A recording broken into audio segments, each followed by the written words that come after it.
Shulchan Aruch. Very good. There it is. Chaim. Yes, yes. We're learning the laws of Muktzeh, which is in which chapter, pupils? Which chapter is it in? 22. Close. No. Which chapter? 20. 300. Shin. Chet. 308. Shin Chet. That's the chapter we're on.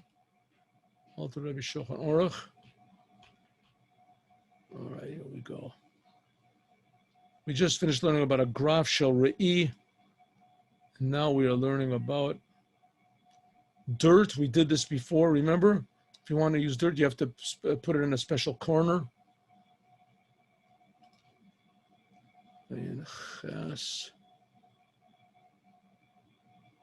You can't move an animal. Remember we learned this?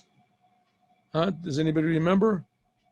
Please just say yes, even if you don't remember. Make me feel good. Hello? Remember we learned can't move an animal on Shabbos. Very good. Yes. All right. Woo. Great. Thank you very much. Thank you. We forget to turn on the speaker off. So yeah, be good. Good. Okay, then we learned that you can nudge an animal, madad. We learned that, and now we are on pay. We don't have much to go. All we have is 8 more laws to go. Okay, we did this also. This is only talking about a Reshuta Yachid, but in a Reshuta Rabin, you can't do it because they're afraid maybe you'll pick it up and move. We talked about a person, a child. A woman can move her child, even in a public domain. Why? Because a child picks himself up, unless it's a child that cannot walk himself.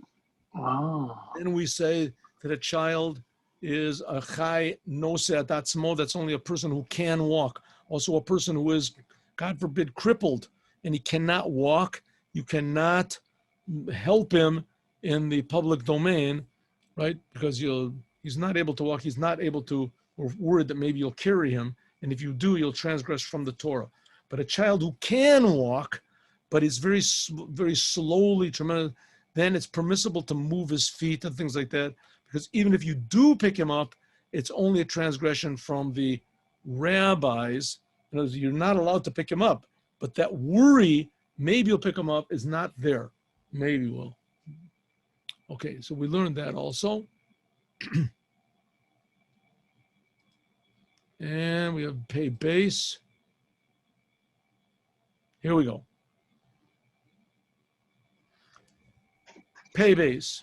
Did you want to put this on the screen? Oh, yes, I do. Certainly I do. I'm sorry, I thought it was there. See, I have to go to this thing first, and I don't do it. Where is it? Here, this is it. Yeah. All right.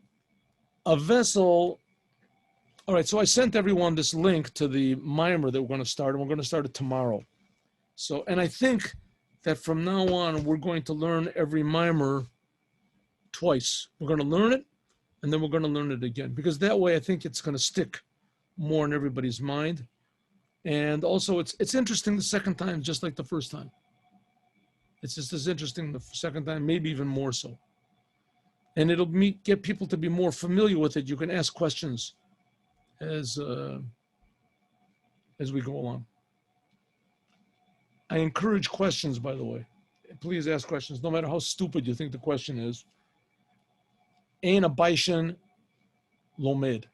A person who is shy cannot learn anything. And the purpose of these classes is to learn, right? That's to learn. It's not just to keep everybody, occupied, which is also very nice. But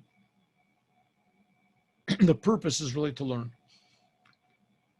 Muktzeh. Now, what do we say? Muktzeh means, the rabbi said that there are certain things that you cannot move with your hands. Muktzeh is only moving things with your hand. Prohibition of certain things moving with your hands. You want to move with your feet, with your nose, you can move it. Or you can touch it with your hands. If you're sure it's not going to move, that's okay. Here we're talking about things that are forbidden to move with your hands. a vessel which is kli, a vessel which is ready to break. Nisrua, it's how do you say, barely held together. Lo yitlosh mimenu cheres, don't take from it a piece of, what's this? Shrad, is that a? Don't take from it a piece of clay, or a piece of it. L'chasod bo, to cover over something, or the smoke bo, or to rely on it. What do we say? We said before that if a vessel breaks on Shabbos, and the pieces can be used for something, that it's permissible to use those pieces. If the same thing happens on Yom Tov, you cannot use the pieces, because that's called nolad. And on Yom Tov, you're not allowed to use something that was born on Yom Tov. And this is as though the pieces were born, new pieces. They used to be a part of a big pot, and now they broke in their little pieces, and they're nothing similar to a pot. It's a new thing. You can use them to cover over a Coca-Cola bottle or something like that. So, well, on Yom Tov, it's forbidden, but on Shabbos, it's permissible. Okay, now you might be tempted, you say, if a pot breaks, then I can take parts of this pot, and they're not muktzeh. I can move it with my hands. So it could be that, let's say you have this old pot, and it's like cracked, and it's all broken, and things like this. And you think, well, listen, I would really like to take a little piece. I really hope this thing breaks, because if it breaks, then I can take one of these pieces, and I can use it as a doorstop, or I can use it to hold my sitter open or something. You can use it. So you know what? Why should I wait? I'll take a piece out of this pot. It's going to break in a moment anyway. You can't do that. Because it's as though you are making a new vessel. You cannot make, if someone makes one, if a non-Jew, let's say, makes a pot for you, then you can use it. If it breaks on the floor, and it's made on its own, then it's okay. But you cannot make one. Shekol davar shemataken b'Shabbos, anything that you fix it up on Shabbos, and you make it usable for some sort of use, yesh bo mishum tikun kli. It's like you are making a vessel, and you can't do that on Shabbat. So this is really not so much of a law of muktzeh as telling you that even though that a piece that falls off of a pot is not muktzeh, but you can't do it. You can't take the piece off.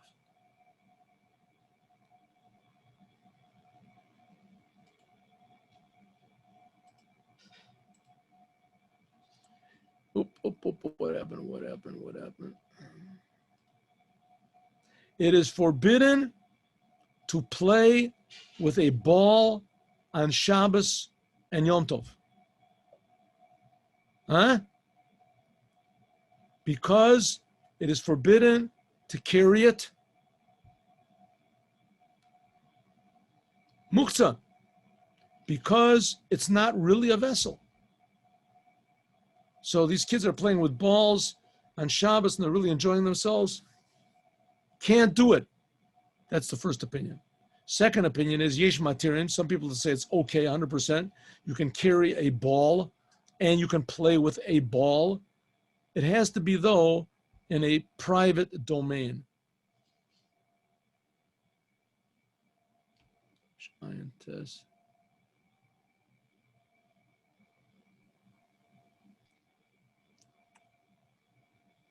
But the ball's carrying air. And a vessel. And one second. And on Yom Tov, you can even do it in a public domain.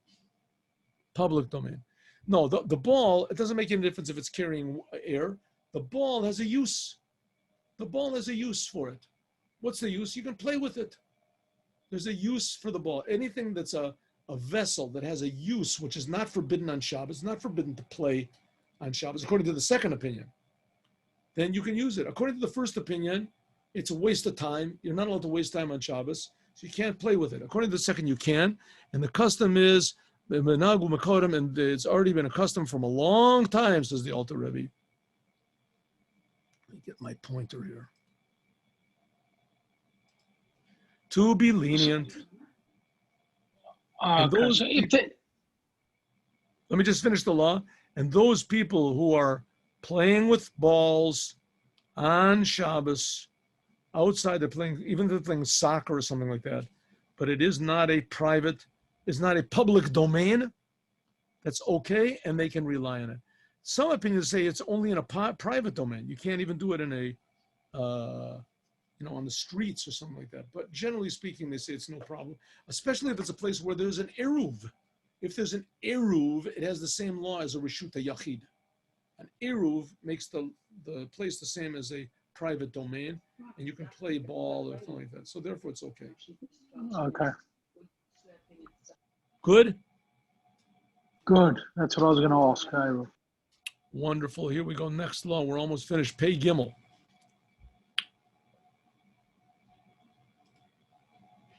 Pei Daled.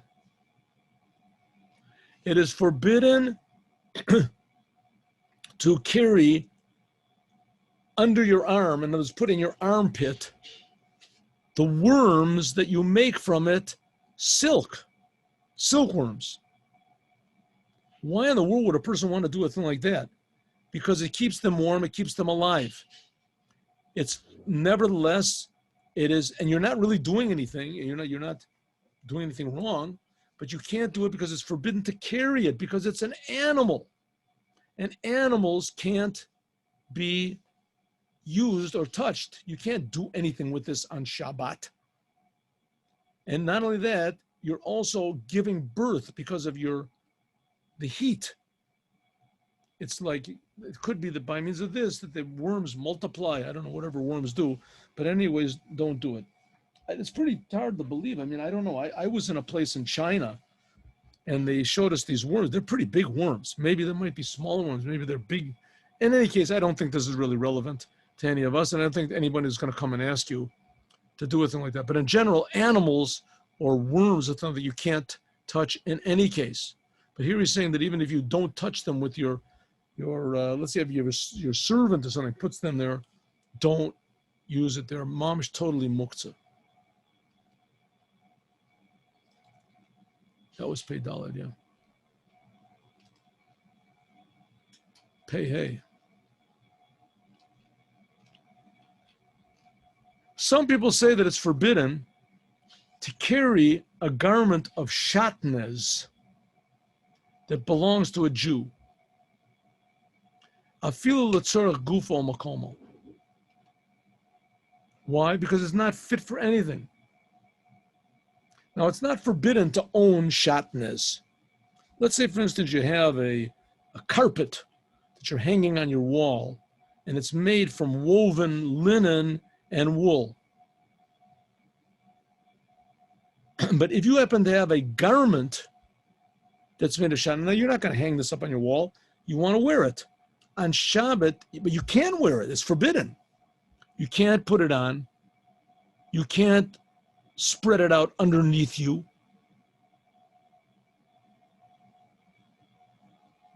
Im eino beged kasher, like we said before.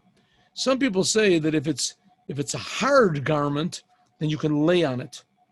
But if it's soft, you can't. A shatnez garment. I don't know who has a thing like this, but if you do, according to the first opinion, you cannot, is muktzeh. Some people say it's okay. Some people say that a shirt, a coat, whatever, that's got shatnez in it, you can move it l'tzorach gufa o makomo. In other words, you could use it to lay on it or whatever, or to use it as a doorstop.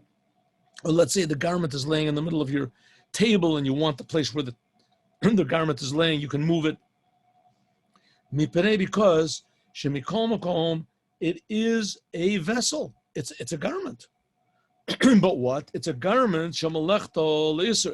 It's a vessel, but it's a vessel that its use is forbidden on Shabbos.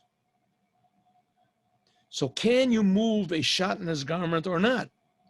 Ha'ikar kasvor rishona. The main is like the first opinion. Why? Because mipnei she'ein tor kli. Wow. Somewhat. This was A tart kli will not help. Just 1 second, 1 second.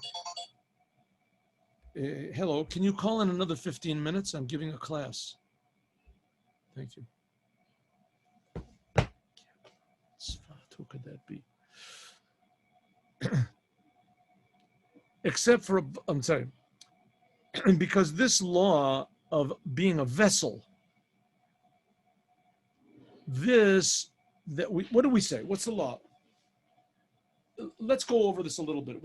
There's 4 general categories of vessels, if you want to call it vessels. There are things that are not vessels at all, like money or rocks, or that have no use whatsoever for them.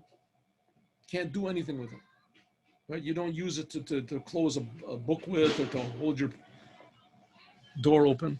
Those are not vessels at all. A thing like that you can't move on Shabbos with your hands, period. Then we have on the other end, we have books and food. Food and books you can touch for absolutely no reason. Move it around, no problem. Books and food. Then we have 2 middle categories. We have things that are vessels, and their use is permissible on Shabbos, like clothes and things like that. And then we have things that are vessels that their use is forbidden on Shabbos, like a saw, a regular hammer that you use for building, a pen, right? Those things that's vessels you cannot use on Shabbos. Okay, that's sort of the novelty, this category. Vessels, tools, that their use is forbidden on Shabbos, you are allowed to move them. They are not totally muktzeh. You're allowed to move them for gufa or makomo, to use it for a permissible purpose, or if they happen to be in the place where you need that place, you can move it away. Okay, now here we have a garment that's shatnez. No, a garment, it's a garment. It happens to be that you can't use it on Shabbat. So it should fall into that category of a vessel that is a vessel, but you can't use it on Shabbat. You should be able to move it if it's in a place that disturbs you, or if you want to use it for. It says, yeah, but this garment, shatnez garment, doesn't fall into that category. Why? Because this law of being a vessel, it only helps for a vessel whose use is forbidden on Shabbat alone. Right? A hammer to pound in nails. You can't pound in nails on Shabbat, but you can use that hammer as a doorstop or to break nuts or something.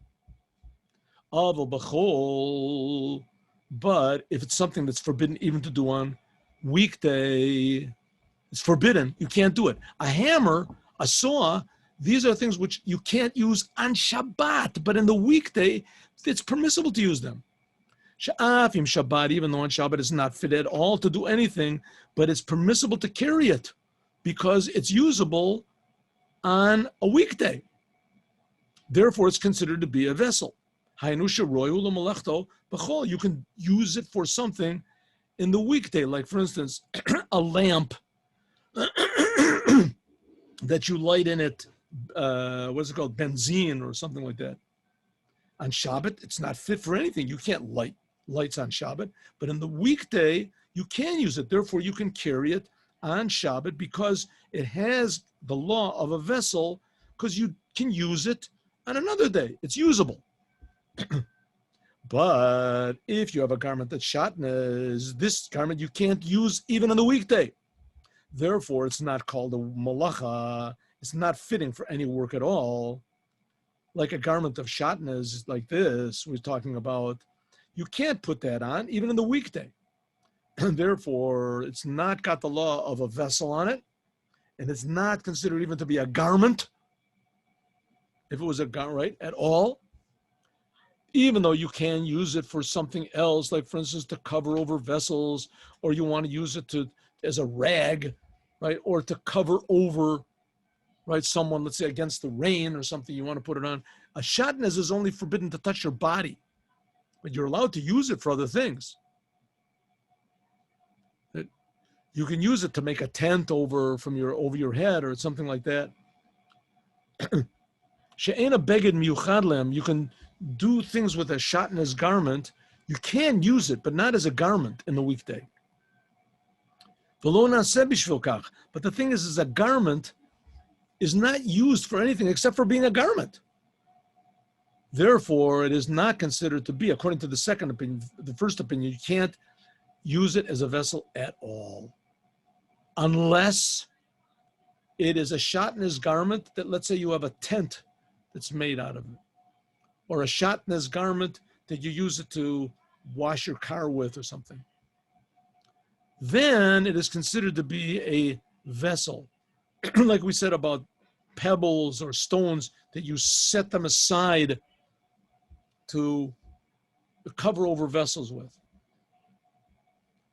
Nevertheless, they're not a vessel by means of this unless you singled it out beforehand. So like you have little pebbles or something like this, you can use it to cover over your Coke bottle or whatever, but you can't, you can only do it if you set them aside beforehand on Shabbat. So it's the same law with the shatnez garment. A shatnez garment, you can't put it on, not in the Shabbat and not on the weekday. If so, it's not really considered to be a vessel at all. It's like the same thing as like pebbles or something. It's not a vessel. You can't move it with your hands. You can move with your feet if you want. Unless you said, I'm going to use this shatnez garment for something permissible. Like, for instance, to be a tent. But if you don't do that, then the garment is totally muktzeh. The ein moil klal beged that you have on it, that it's a garment because it's forbidden to put it on. Just like it's low moil, it won't help to put on to food that's forbidden to eat on Shabbos, that you can carry it because it's food. Toward ochel adiv mitord kli. So let's say you have forbidden food, right? You have a crab. Crabs you can't eat. Because you can't eat, it's muktzeh. But it's food, right? If it's food, it's muktzeh because you can't use it on Shabbos. But one second, so say it's a vessel that you can't use on Shabbos. Yeah, but forbidden food, you can't, a crab, you can't use it on the weekday either. Therefore, it's not a vessel at all. Therefore, it's totally forbidden. Therefore, a shatnez garment, which is only used for a garment, and you didn't say before Shabbat that I'm going to use this to make maybe a tent or whatever it is, an umbrella or something like that. Even though you can't make tents or umbrellas on Shabbat, but at least that takes off the prohibition of shatnez from this garment, and it's called a klisha melechta le'isr. But if you didn't do that, then a shatnez garment you can't move on Shabbat for any reason. You can move it with your feet, like I said, but you can't. Okay, I don't think too many of us have shatnez garments. If you do, you should, but it's not forbidden to own a shatnez garment, by the way.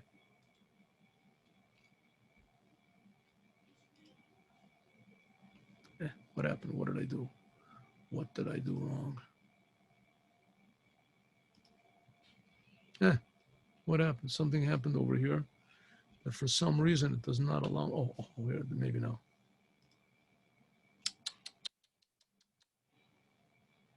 Oh, here it is. I'm sorry. I'm so near to the end. I see. It is permissible to carry a like a fan that you're going to use to drive away the flies. We talked about that before because it is a vessel, but you just have to be careful. Don't kill any flies. Be careful not to kill any animals on Shabbat. We're almost finished.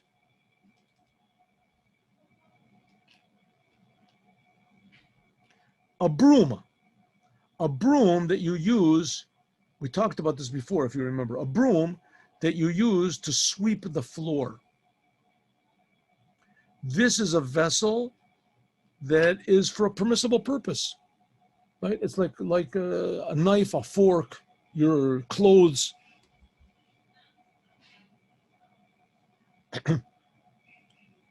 For those people who allow you, not everybody says it's permissible to sweep your floor on Shabbos.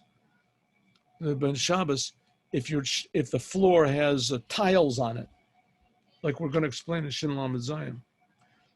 In any case, even though that you sometimes, again,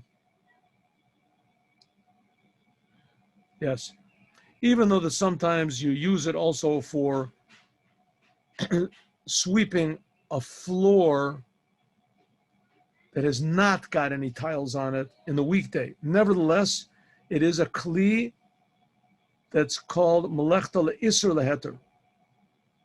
It's a kli, it's a vessel that's used for isur and for heter. You're not supposed to sweep a floor that's only a dirt floor because it's called mashve gumos. It's like you're covering over holes. But you usually use it for floors that have tiles on it, and most people permit that. So therefore, a vessel that is used for two things. First, something that is forbidden on Shabbos and permissible. For instance, like a hammer that you use to pound in nails, but also in the weekday, you do use it to crack nuts. So that's called a vessel that is used for a permissible purpose, even though that's occasionally used for a forbidden purpose. It's permissible to carry it like a klisha melechta leheter, like clothes or anything like that, like we explained before. But according to those people that say it's forbidden to sweep floors, even if they have tiles on it, then you cannot use or touch, move a broom. Im letzora gufo, only for the sake of its use or its place. It's like a vessel, shemalachta le'isur, but most people are not careful about this. They do take a broom. A broom used to be, I mean, maybe you've seen them. It's very rare nowadays. Brooms are now made from all sorts of plastic and things like that. But it used to be brooms were made from sticks or straw or hay. And they would take it and bind it all together. And then they would cut the bottom part of it so it was straight on the bottom. And that was a broom, right? They would take a long stick, a pole, and they would take the straw and put it around the bottom of the pole, and they would tie it really tight around the bottom. And let's say, 1/4 of it would be tied to the pole and 3/4 of it would be sticking down. And then they would cut off the bottom, right? A little bit to make it straight. And then that you had a broom. So it's a vessel. But some people say that it's forbidden to use it on Shabbat. If so, it's a vessel that's for a forbidden purpose, in which case you can use it for its place or for some permissible. A kli shechozim bo kochavim. What about a telescope? If it's permissible to carry it or to look in it, this is explained in Siman Shin Zion. Maybe we can look in there later, and I tell you, frankly, I forgot what the law is, what it says. Shin Zion Tov Shin Hey. Sif Lamed Aleph. Well, we can, God willing, if you remind me, I'll look next time. Let's just see if we can finish this. Anyone interested in the law? We can go back to the law. Want to go? See, what does it say here? Lamed Aleph. Here we go. Let's look at the law. Ready? Back one more.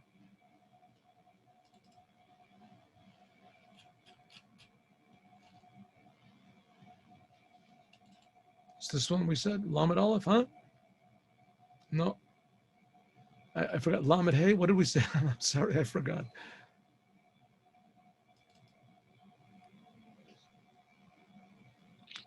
Not.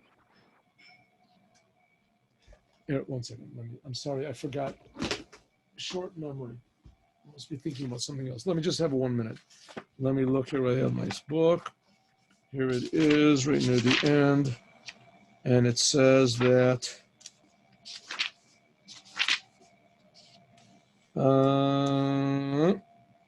Tav Shin Hey Sif Lamed Aleph. That's what I was right. I was right the first time. Here we go. Lamed Aleph. Yes. Here it is. Here it is. Kain Noagim, also it is accustomed to be lenient, according to this opinion, and look on Shabbos in a vessel which you use to look at the stars, which is called an astrolabe. An astrolabe is a telescope? Could be. And also to carry it around, just like it's permissible to carry mathematic books or something like that, according to this, etc. Interesting laws here. Good. Let's go back to Siman Shin Ches and finish this law.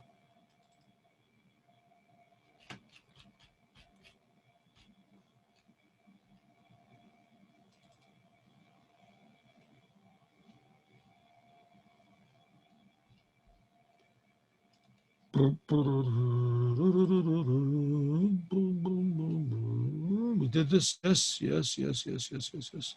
Pei Zion, Pei Ches. A clock. Now, of course, they didn't used to have clocks. When did they used to have the first mechanical clocks? No idea. Any case, you have a clock, whether it's made of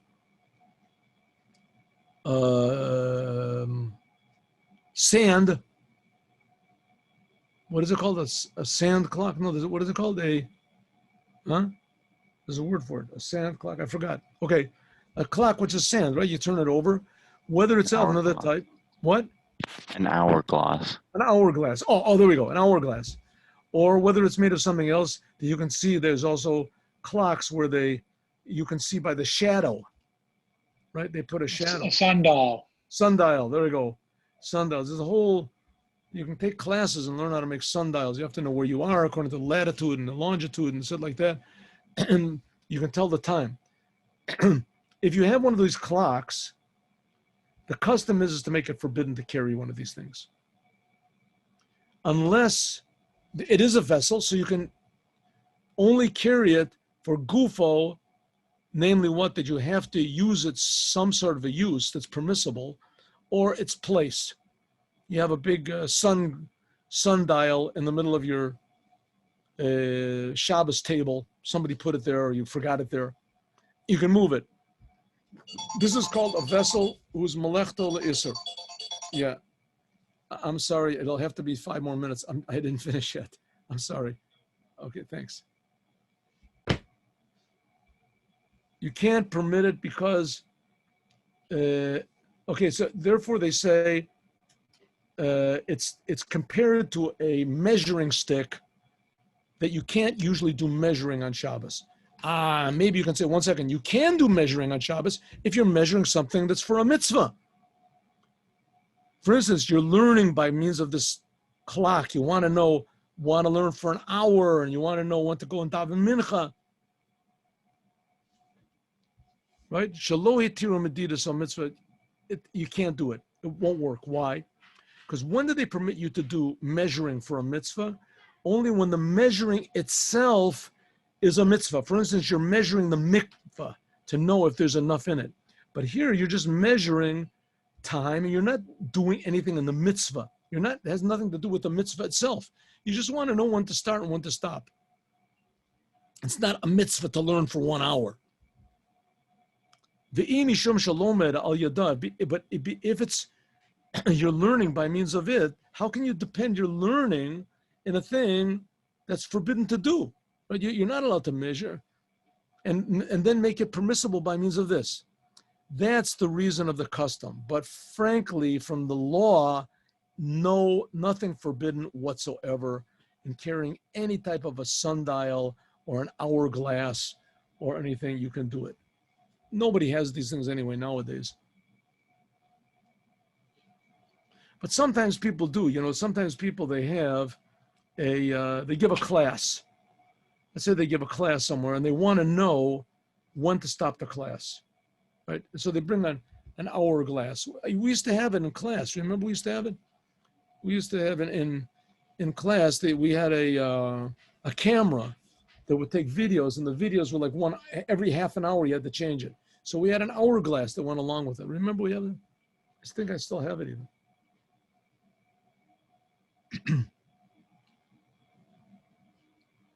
All right. Even a thing which is fit on Shabbos, but if rich people despise it and it's not their way to use it because they're so rich, this thing becomes muktzeh for them, for rich people. and it is forbidden for them to carry, even though it happens to belong to poor people.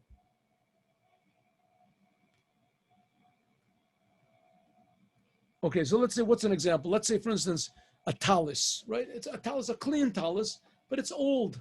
An old tallis, it's clean. Right? A rich person would never put this thing on. A poor person, a normal person, would put this tallis on. It's got no problem putting it on, right? It's clean. Why not put it on? Doesn't fit. So if it's a thing that a rich person would never put it on, never put it on, so therefore for them it's muktzeh. Them it's muktzeh. You can't, wouldn't be able to put it on. I'm not sure. I mean, the reason I was just, I remember where I was bar mitzvah, right? It was like young Israel. So they used to have this box with talises in it. The talises were made of some sort of a shiny material. Maybe it was silk. Could it be? I don't know. Was it really a tallis? Who knows what it was really, really worth? It like barely. The main thing of a tallis is to cover over your head. So did it cover over your body? I'm sorry. The main thing of the tallis is to cover over your body, not your head. I'm sorry. Cover over your body. Did it cover over a person's body? I don't know what type of a person it was. So in any case, no normal religious Jew would use one of these talisim. Who would use a talis like this? Right? The thing was, it could be that somehow or other it was really kosher. And the strands, as far as I know, I don't know if they were kosher or not. I don't think that was the reason they made it to be kosher. They made it as the prayer shawl. So a thing like this, even if it was kosher, no religious person would put a thing like that on. If no one would put it on, then it's muktzeh. You can't move it. You can't, right? Nobody would do it. It could be, let's say, if somebody else would come in and say, I'll put it on. It could be that you could touch it to put it on them. But if there are rich people that are in the house of poor people, then the rich people can carry it just like the poor people. If you're a guest by a poor person and he has a talis like this, let's say, for instance, I'm just giving an example, then it would be permissible because he's the boss. You're in his house. And if this thing is of a rich person, but if it belonged to a rich person and no rich person would touch it, then it's forbidden to carry even for all the poor people in the world. In other words, the rich person happens to own all these talesim that he would never put them on, right? Therefore, because he would never put them on, then poor people also can't use them. Because it's muktzeh to the one who owns it, it's muktzeh for everybody in the world. What are we talking about? We're talking about a thing that the owners would never use it because it's such a low quality in his eyes. But a thing which is not fit for the owners because it is forbidden for them. For instance, the owner is a Nazir and he has wine. He owns wine. That wine is not muktzeh because of this. Let's say the owner, for instance, I made a vow. I'm never going to put on another Borsalino hat. I made a vow. I really like the way they look, but I feel that I have too much pleasure in them and I want to control myself. The month of Elul, I'm going to do. So I make an oath. I will never put on another, but you're not supposed to do a thing like that, to make oaths. Never put on a Borsalino hat. No, so it's forbidden for me. And I own it. Is it muktzeh for everybody else? It says no. If it's a thing, if it was a thing, this hat was not fit for me because it's disgusting to me, then no. But if it's a thing that's just forbidden for me, right? For whatever, let's say I'm a Nazir. I took on myself a vow not to drink wine. That doesn't make my wine forbidden. Right? If it was one of these bad, low quality talises that I would never put on, disgusts me, then it's muktzeh for everybody else. But if it's a thing that's forbidden only because of a vow that I took on myself, lo naseh muktzeh, is not muktzeh because of this, because it is permissible for other people. Therefore, a Nazir himself, he can carry it. Therefore, because it's permissible for others, therefore this Borsalino hat that I made a vow I would never use, I can, yes, carry it, I can move it. It is not muktzeh for me.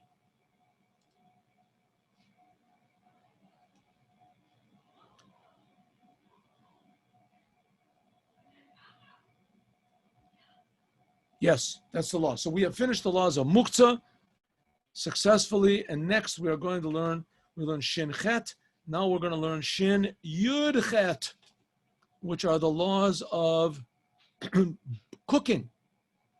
Cooking, when is it permissible to cook? Then there's also very interesting laws. Cooking, that's from the Torah, you can't do. Then there's also interesting laws of the rabbis, of things you can't do before Shabbos. This whole idea of the blech and leaving things on, putting things on that aren't cooked totally before Shabbos, and there's very interesting laws. But we'll get to that, God willing, next week. Next week, we start learning the laws of cooking, bishul. And there's also the laws of, general laws about what if a person does something on purpose on Shabbos, can he ever use that thing? Can other people use it? We'll talk about that, God willing, next week. Tomorrow, there will be a class in the Maimer Bayomahu Yitaka B'Shofar Gadol. I sent you the link on the how to get to it. You can download it. It's talking about the shofar that we sound now and the shofar, big shofar, that's going to be sounded in the days of the Mashiach to gather everyone in the world to the Holy Land. All the Jews to the Holy Land. We'll talk about that more tomorrow. 8:15. Hope to see you all. God bless you all. Have a good day.